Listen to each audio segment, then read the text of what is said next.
secret alliance. Hey, Julie's talking about it. There's a lot of secret alliance chatter on this season, Dani. I know, right?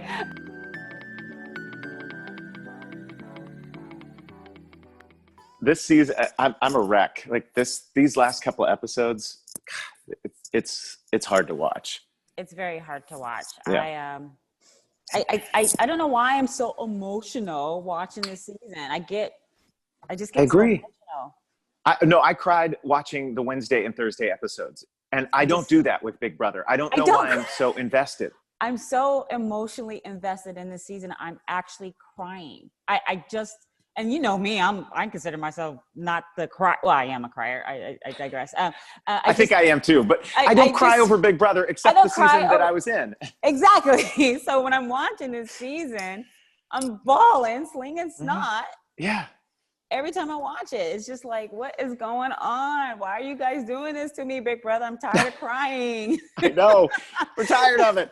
Tired. Dani, let's set the stage in the Big Brother 22 house. We had what felt like April Fools as the HOH, and then we saw Bayleigh walk out Thursday night. But before we got there, Wednesday and Thursday were emotional. And I know we've discussed this, that we're emotional about it all. And I can't really put my finger on why. It's just like we're so invested in this, and we haven't seen a whole lot of drama. The committee has pretty well run this game. And then on Wednesday night, we saw this with an idea that Tyler had to maybe try and save Bayleigh and Dayvon. And then he went to the head of household to Christmas, and it just led to a whole lot of drama in that house. Kind of break down what you were thinking as you were watching it. So I've said in the past that when this all came to light, watching, with the Big Brother fans providing, live feed updates. And I kept saying, I need to see the diary rooms. And I know the live feeds cut away from the conversation Christmas and Tyler had. And so when you watch the episode, I do genuinely believe Tyler had good intentions when he went up to them, because I think he was missing home, and I think he was using that probably as a stepping stone to provide excuse to exit. However, when you watch how it all played down, where I was upset because if this was not going to happen, he should have had the common decency or respect to let Bayleigh and Dayvon know that April Fools, this is not happening. However, when you watch the episode and you see Dayvon go to his ride and die Christmas and said, Bayleigh still wants Tyler's head on a platter. I'm like, that's what did it. And so then Christmas, that conversation sealed the deal, I thought. Yeah. And then Christmas, of course, tells Tyler.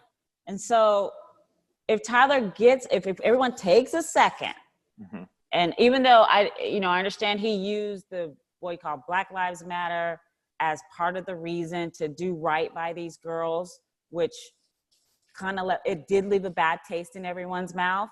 But if you take a second and realize, if you put yourself in Tyler's position and you are told that the person you're trying to save still wants your head on a platter, what is he supposed to do? I don't know. I don't think there's a good answer for that. And then it's just so messy. And this is what we kept saying, Dani. This is just a mess. It's a mess on so many levels. It's a hot mess on so many levels. It's a hot mess that how it was the opportunity was presented to those ladies. I don't have nothing. I can't say anything. Could it have been a better setup had Tyler said to Christmas first his idea without presenting it to Bayleigh and Dayvon and giving them any, sort of false hope? I think yes, but again, that's game related, right, Jason? So what I think when he said what he said had nothing to do with game at all, period. This is what he was feeling raw and emotional at that time. Okay, yeah, right. However, Christmas still in game mode, right? She's strictly in game mode.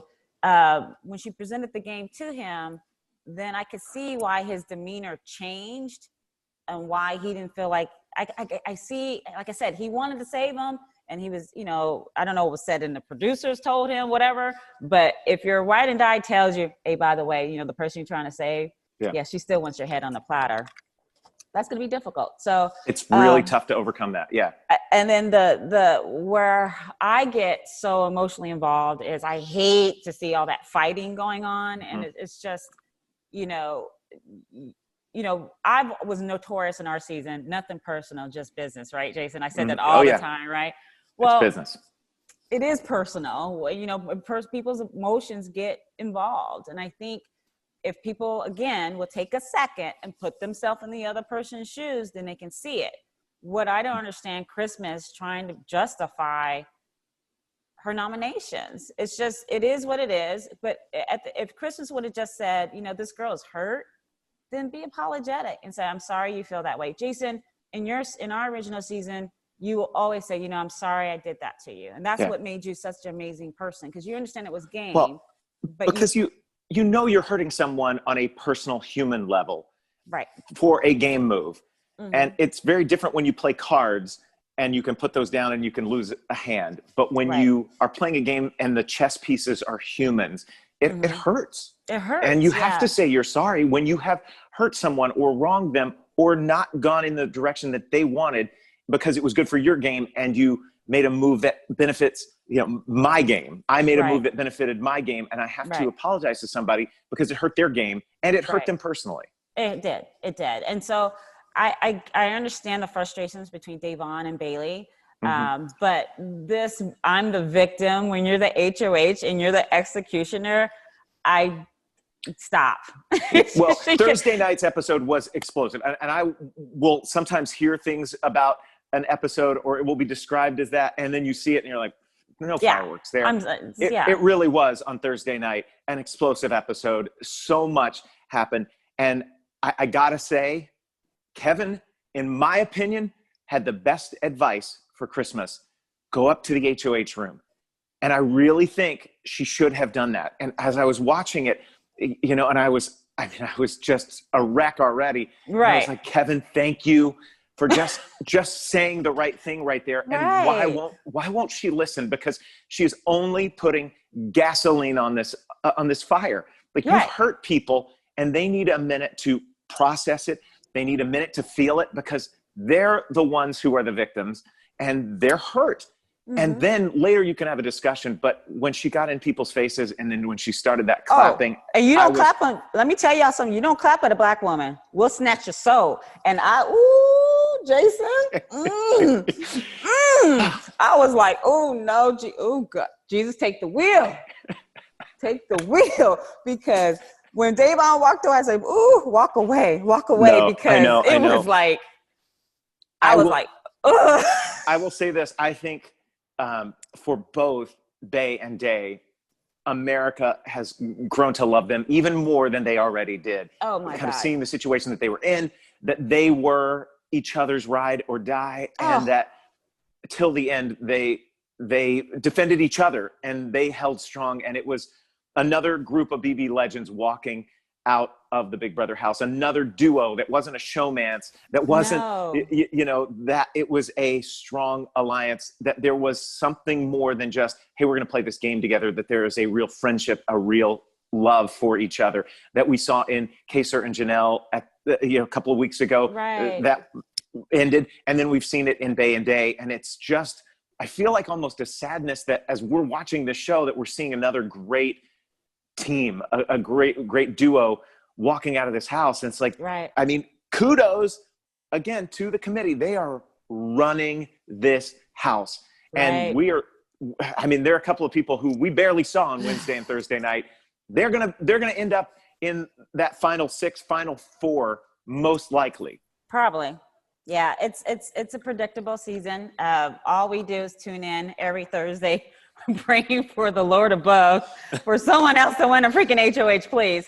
So until someone else gets a power, we're just in for a predictable season.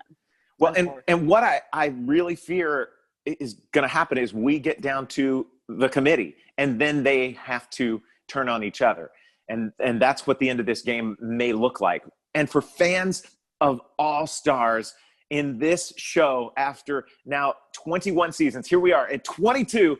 We want to see some real game. And we have seen very little of that. We have just seen a brilliant, and we heard it from a lot of the previous evictees as we talked to them, Dani, a pregame setup that worked really well because they had the numbers and they had some competition beasts in their ranks. Right.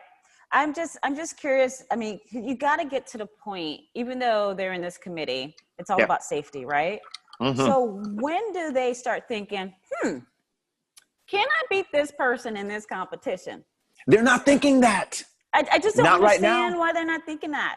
Like, I know it has to be in Enzo's mind a little bit because he had the brigade, and I'm like, Enzo, you were great, but all those guys were comp beasts, and you took the wrong. You were just in the wrong. You should have backstabbed a little bit earlier to get rid of some of your people. Because let's just break this down, Dani. You got Memphis up there, and we've got Cody, Tyler. We've got Tyler, and then we've got Memphis, Cody, Tyler, and Dani. Enzo. But just the four guys, though. The four Tyler guys. and Cody are winning a competition over you, Enzo. Maybe you beat Memphis, but keep in mind, it doesn't matter that Bayleigh, when she walked out of the house Thursday night, hugged him and called him Grandpa. I'm so glad Julie asked I was like, that. Thank you, Julie. I call him Dad. No, thank you, Julie. She's like, I just want to. Did you call him Grandpa? I'm like, Grandpa. She did. Good job, Julie, asking that, because we were all like, what? Did I hear that right? What did you? Oh, man. There was so Grandpa hurt. even might beat Enzo. You know, Enzo, the Meow Meow has won some on this season, but yes, he has. You still have to go. If those four, and they are setting themselves up to be the final four, that Enzo puts you out at third, maybe even out, in that final four, and then you're done. You get to the point where if Dani or anyone from that committee turns and puts two power players on the block, you got to respect the game, right? Yes. I mean, you're like, woo, that was a big move. You got me, right? You got to do it. You got to do it. So someone has to make a move and make a move quick, because it's going to be too late, too little, too late, unfortunately. And those ladies. Yeah, the ladies. I was going to say, Dani, we only have one guy who's left the house. That's Kaysar. It's all women. Yeah. Ladies, wake up. BB22, wake up. Wake up. And that's why you love Bayleigh and Davon, because these were two women saying, we're going to ride and die, Black girl magic forever. And it was just beautiful, because a lot of times when you watch Big Brother, the women are pitted. We got that early in the season, and that tends to happen. But to see these two females saying, this is my person, this is my girl, this is my sis, this is my queen. It was just beautiful, and I just loved it. I want to go. When they did that hug, I want to be in their hug too. Get in. Come on, group hug. Come on, get in. Yeah. It hurts, man. I cried. I did too. I was a wreck. I cried with the Calafiore. Yeah. The Calafiore. We got to talk about that too, because this was a real tough week for Cody. He found out his grandfather passed away on Labor Day. So this is his dad's father. And it doesn't matter that somebody might go, oh, it's a grandpa. It's like, no, this is family, and you're in the game. And when Cody said in the diary room, he said, this has just kind of lit that fire under me, because I'm not going to be there with my family for such an important time in life. This has to mean something. I have to have some reason for doing this that kept me away from seeing his grandfather for that last time. I'm so thankful to hear that he saw him right before he left. Maybe he said the day before he flew out for Big Brother. He saw him one last time. And having a grandparent, Jason, I met Dan. So I know. Well, that's what I thought of. I was like, he passed away. It's been a little more than 6 years now, but I mean, Dani, he watched our season. He loved you. He totally loved me. It was so great. Let me see if I can get little brother the picture of us with Dan, and we'll post it up right here on the YouTube it's video version of this. We'll see. Little brother, you got to work on that. He was so great. It was great. And he was like a second dad to me. There were a couple of years growing up that my dad worked out of town, and he was only home on weekends. And it was my grandfather who was there. And another example of what it means to be a man. And, it's like when Dan passed away, it means something. And so to Cody, to his family, we're sending our love and our support and our Totally. condolences. And, My heart you know, goes to so your then we had family. Dani, we had that. And I'm a mess and I'm crying with Cody. slinging And he's in the stuff. diary room. I don't want to relive it again. I'm talking about it and I'm thinking, and then we get into Devon and Bayleigh and all of the drama, and I'm crying. And I'm just a wreck this week, and I don't know why. Like, a wreck. Life is great in my real world, but Big Brother, you've done it to me. You're making me a wreck. You're making me a wreck. And here's the unique thing about that how can I say this? The one thing about our season, Jason, was when we had arguments or anything, it was always dealing with someone sticking up for somebody, right? Yeah. What I am profoundly disappointed in, they see those people going at it. Who's going to be the person that comes in and steps in and say, hey, like touch someone and say, hey, take a chill pill. Everyone needs to enhance their calm and let's talk about it. But for those house guests to sit around and let that pot get stirred in that argument, that's why I get so angry and I get so emotional, because Marcellus did it. I remember he stood up for Amy. He had that, fight with Tanya. People always talk about my hand washing incident, but people don't know that when Lori was going, who said it? She was pointing at Kiara and like trying to attack her. And I stood up and said, I said it. So now what? So it's just like, we need people to stand up for each other. Stand up. Like you guys, Cody and the Enzos, they see Devon out there getting upset because she had a point. If I was to go off and clap and wave my finger at someone's, I'm the aggressor, right? But when Christmas does it, no one says anything. Although Tyler goes, it's just as bad, but why don't you say something? Yeah. Why don't you guys step in? I do think that as America watched it, that we got it. And I think CBS did a good job of letting us see what happened there. And I think if you polled most people, they don't think that Christmas came out looking good. Oh, no. At all. Out of that. Christmas is canceled, as Devon said. I loved it. Devon Christmas is canceled. And I think I think Christmas with this HOH and that explosion has now really, Christmas is canceled in her chances of winning the game. I think that's one of those things that has sealed her fate, because even if she ends up in that final 2 chair, which I don't think will happen because she has a huge target on her back now. Right. So many people are coming after her, whether it be personal or game, but they're coming after her. Right. And I think that she sealed her fate, and there are going to be jury members who will not vote in her favor. They're not saying it right now. They're being quiet, but I think when the dust settles, they're going to go, I can't do it. I just can't do it. I may be wrong here, but I think if she was in the final 2, I think the other person there is in a better place than her. Well, it all depends who she's sitting next to. It depends who she's sitting next to. But let's say this, like Kevin, David, any of the people in this house right now that are I think very low under the radar, I think they'd beat her. I really do. You know what, Jason? You say that, but as you know, we say this is an emotional game, right? Mm-hmm. Yeah. No, it is, and that jury's emotional, and they're. And so I don't know what they're gonna do, quite frankly. No, I know. And I think though that for Christmas she won't be able to make it that far. She won't recover, because even the guys, the 4, they're going to start going, she's too emotional as a player. And even though it was all game to her, it got emotional, and they don't want that kind of drama, I believe, because when people create drama in the house, it's hard to live with them. It is really hard to live with them. And I remember there was a week of Josh's eviction on our season on Big Brother 3 that Josh was creating a lot of drama, and everybody was like, get out, with voting him out, because it was so stressful during that week. It was like, I could just till Thursday night.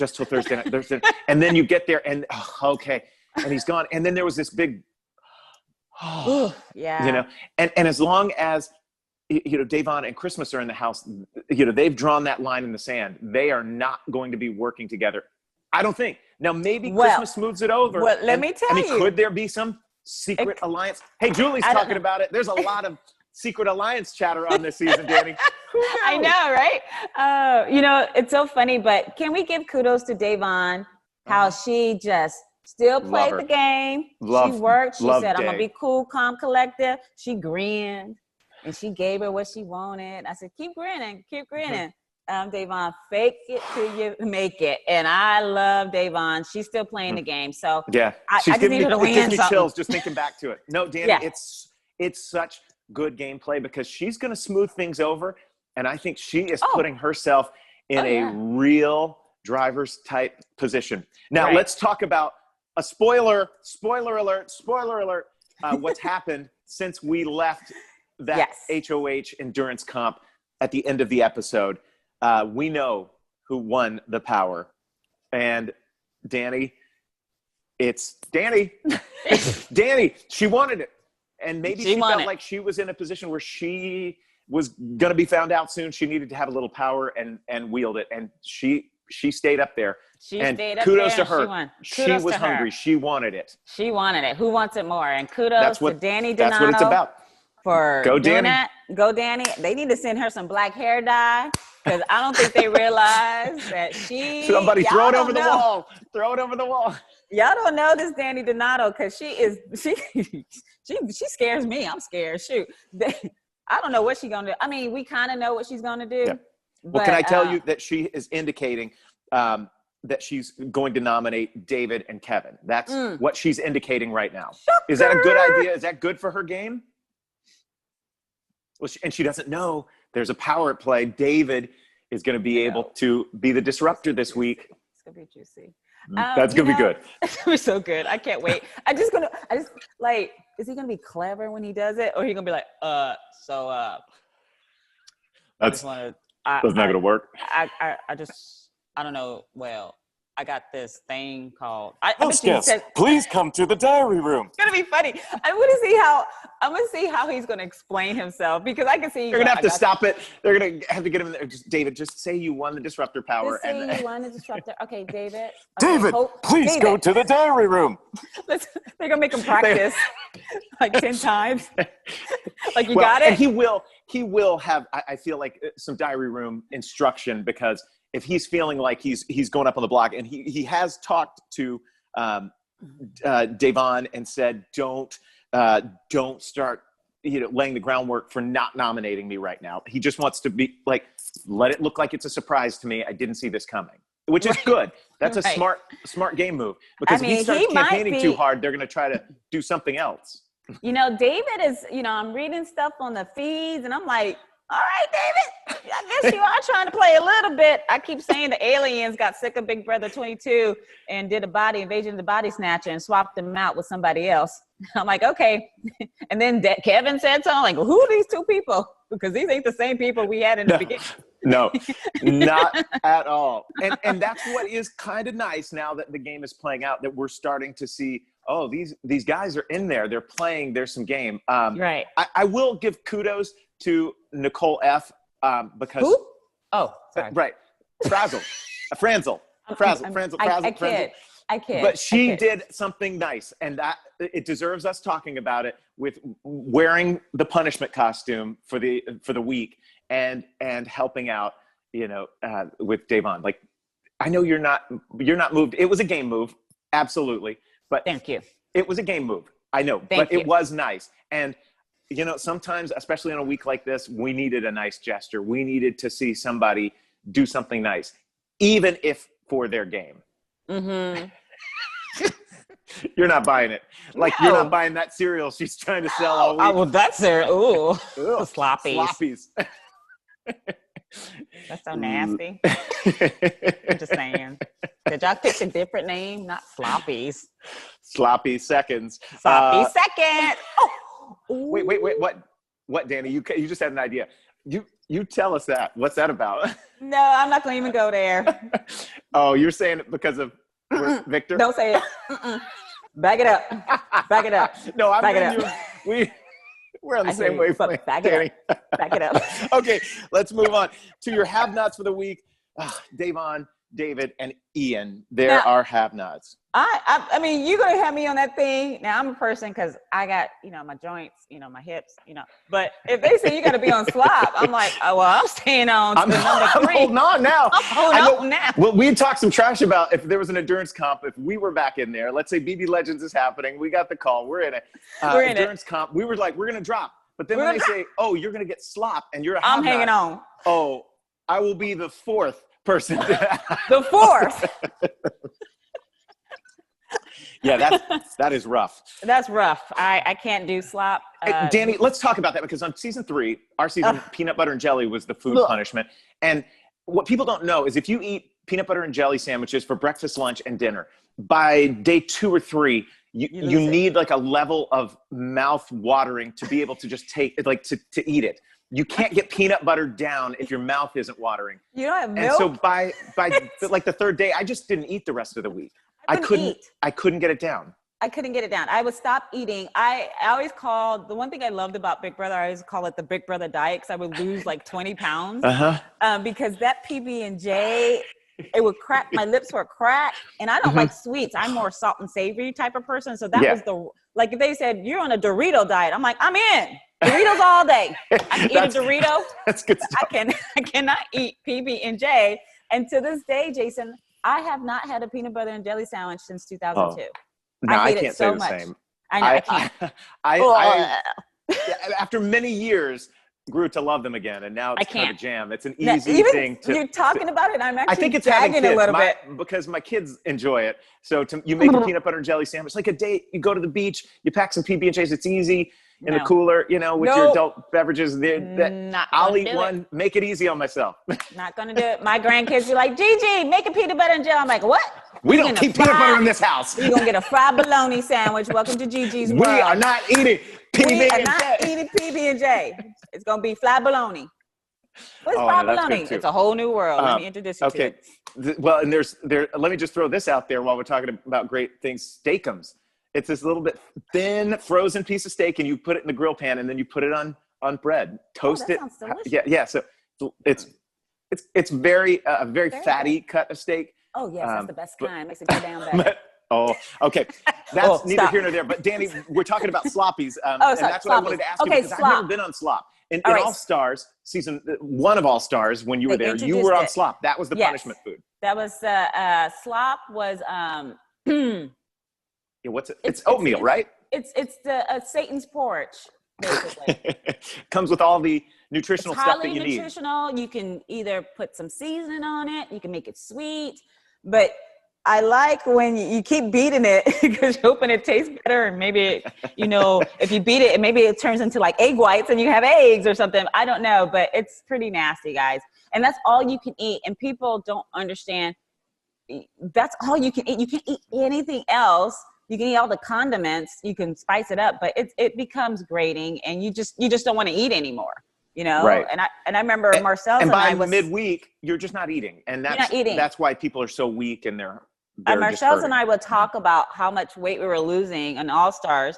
And I remember at one point I said, Marcel, I think if I was laying down, I said, if I press my stomach, I think I could feel my spine. I've losing so much weight on that show. So yeah, Slop is gross. It's not oatmeal. It's porridge. I can't even describe it. So gross. Ugh. I need our BB fans who probably found what Big Brother buys to share a link with us. I'll order some on Amazon, and I'll do the taste test. Yeah. You know what, Jason? You can But Dani, I eat everything. Remember on my season, yum, eat 'em up. Yum, eat 'em up. Yum, eat 'em up. I was like, I don't need a food I haven't at least tried. And there are times where I'll be like, I don't know. I did one time, though, send back a dessert. This server was like, it's going to be amazing. It's so great. And it came, and I was like, I really can't finish this. Like, it's bad. Yeah, because it was a pound cake, but they had made it chocolate. And my Dan, who we brought up earlier, my late grandfather made this amazing pound cake, and there was just nobody's better. And so when I got this pound cake that was not pound cake, it had the chocolate in it, and it was it wasn't sweet enough. It didn't have enough butter in it. Because pound cake is, you put a pound of flour, pound of butter, pound of sugar. Butter. Boom. You want butter. Boom. And Dan would make you have to be real quiet in the house when the pound cake's big. Because like if kids are running around, it's going to fall. And you cook it in a bundt pan. Yeah. Oh, man. I'm going to have to get that recipe. You got to get that recipe. I'll make you make it for me when I come visit you. Yeah. So this week, we've had a roller coaster of emotions. And all of this was playing out. Dani, let me go grab something real quick. Hang on. All right. Where'd you go? Okay. I had to grab something because all that played out in the Big Brother house this week while Ian was under the weather, Dani. I know my guy. You know, my guy, my and that's why he ended up on Slop. Like, he had no strength, no energy for that competition, the endurance comp. Yeah, that was. Can you send a little love his way? He needs it. I'm always sending love. I know, but get back to 100%, Ian. And I think it scared everybody that there could be a COVID case in the house. It doesn't seem that that's what it was. It seems like a stomach bug. And really, if, you know, again, with Slop and why we're talking about it, if people are on that and they're not eating, you really run yourself down, and it doesn't take much to end up under the weather. And the paranoia, the lack of sleep, you know, all that stuff comes to play, you know? Yeah, your body gets wrecked by that game. And I don't think people really understand it. And then all the emotional stress that was happening that particular week, it's a lot. It's a lot. It's a lot. And, you know, I feel for Ian, because if you think about Ian, it's kind of, he's kind of alone, you know? He's lonely in that house. The house guests have, unfortunately, ridiculed him with his rocking motions and in a disgusting way. Ian is on the autism spectrum, and he has told house guests this. You know, he's talked about it before, and there's I mean, no reason to ridicule anybody, period. But someone who has, you know, challenges and difficulties with understanding some of the cues that are happening in the house, and he's such a kind person. Yeah, and shared that with them. Yeah, you know, Ian, he's an amazing person. Like, I've met him. I fell in love with him when he was first introduced to Big Brother, and they were picking teams, and I was like, please pick Ian. You know, that's why I'm gonna pick him. And I felt he was gonna win the game. I don't know why, but I just had this strong. And then when I finally met him, I just totally just loved him to pieces. And I think he thought I was crazy, because I was like, oh my God, I want to hug you. Anyway, but for them to laugh, and I think it's unacceptable. Well, here's the thing. This is not their first rodeo, Jason. Mm-hmm. They've all played this game.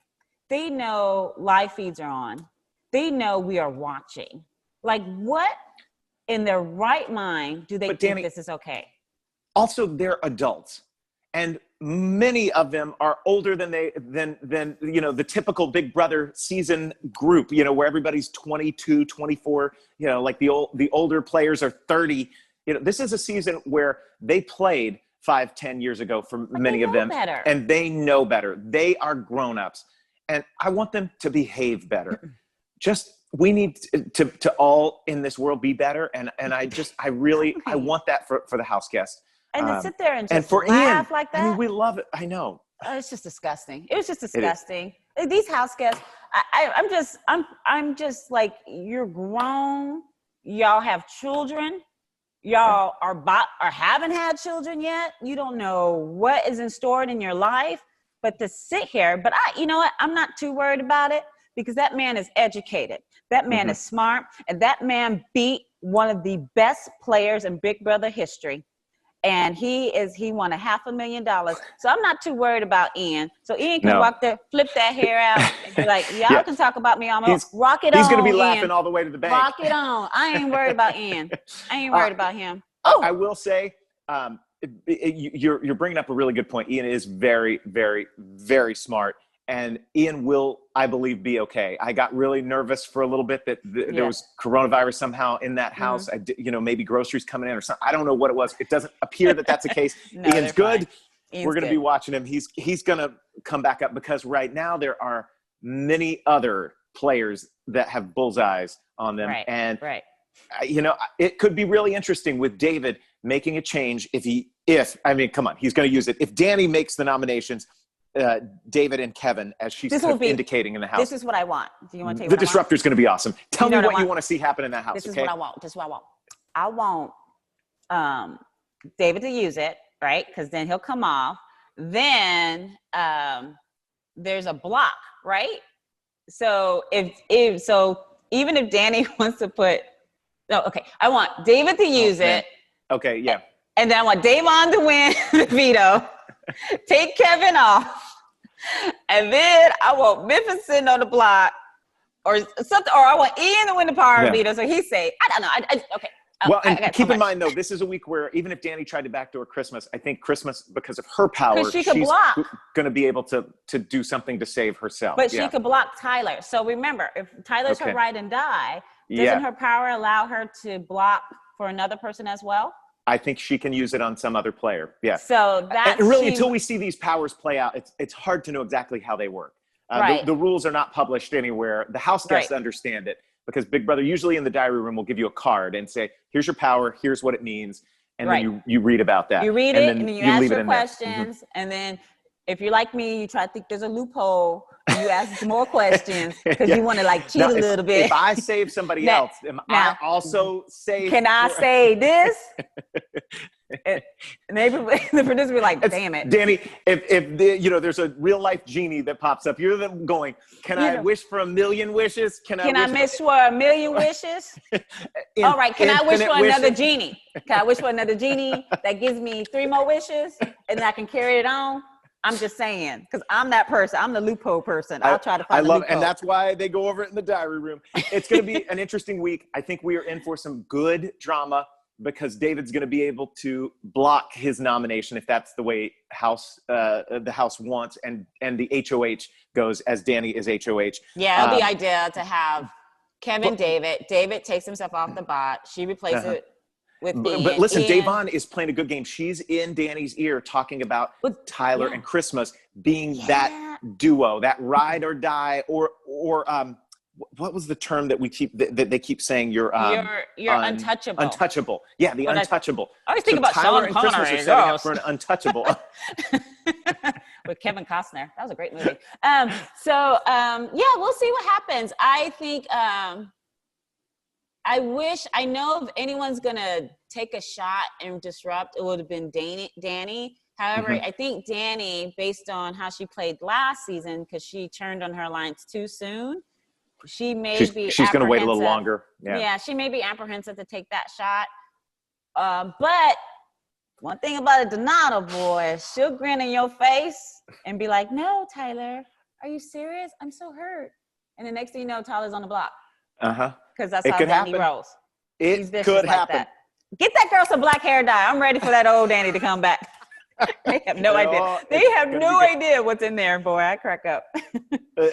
So there's a lot that we are hoping will unfold this week. So one of the things that could happen is with the disruptor being used by David, and then if Christmas somehow Dani was hearing what Dayvon was saying and decided to put her up, then we could see 2 powers used in a single week. That could be really exciting for this game. And it doesn't leave a whole lot of players to go up on the block. So Dani might have to, just out of default, nominate somebody who's part of her alliance. I think ideal really get interesting. We want the disruptor used. We want Ian to win the power of veto, take Kevin off, and then she has no other choice. Then Christmas does a blocker for Tyler, and the only person that Dani has left to actually really put up will be Memphis. I'm just saying. I'd like it if you were in there being the puppet master pulling the strings. You know me, I'm like chess. I'm like, so what we could do, hear me out, because this makes sense. And I'll have like boom, boom, boom, boom. This is the ideal world. We throw it to Ian. Ian, we want you to do the POV, but I want you to save him. And then we get Memphis, because I think Memphis coming at you. I mean, win, win, win, break, let's go. I love it. Hey, Dani, we also need to talk about one thing, jury management. That's going to be big right now because the person who walks out Thursday night will be the first jury member. So what is someone like Dani, our HOH this week, considering about who goes? Does it work in her favor to have that first jury member, someone who's part of her alliance? That may be a thing weighing on her. It could be. I will hope that, I don't know. I don't think it really matters at this point. You have to, if you present the case, I think it's important that you say, hey, I'm putting you up because of this, that.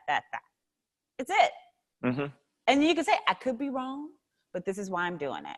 And it's for game-related reasons. I think if you're respectful, keyword respect, I think it'll be okay. I think it's very telling to see how this is going to play out. I don't know if they're thinking about jury management now. I don't know. I don't know what Dani's thinking. So I know she has Julie Tyler. mentioned it to them and let them know the first person who will be part of the jury is the evictee on Thursday night. And I think it's got to play in some way to how you shape that jury. So these people will be voting for you if you're in the final 2 chairs. I don't know. Right. Wait. Oh, did I hear something? I feel like somebody's in the bathroom conference. Oh, hey guys, this is what I had to get. The towel, because we got to throw a towel to Ian. He's still in the bathroom. The guy's in the shower. There was a blow up. There was the drama. There was laughing, and Ian's in there. So He's like, can I get a towel? you gotta dry off. That's our dry off dance. Come on, we gotta dance it out. As the music's playing, it's time to go. Thank you for watching The Secret Alliance. Subscribe on YouTube. Bye, Throw everybody. Ian a towel. Go Ian a towel. Go Davon. Go Ian. Davon. Go Ian. Go Get Ian. yourself dried off now. Go Ian. You're so stupid. I can't with you. Is your brother watching this? Is he like, oh my God? Yeah, I'm sure. Little brother, he can't even take it. All right. I'll See you, talk to you Dani. later. Love you, my Bye. friend. Love you, my friend. Bye.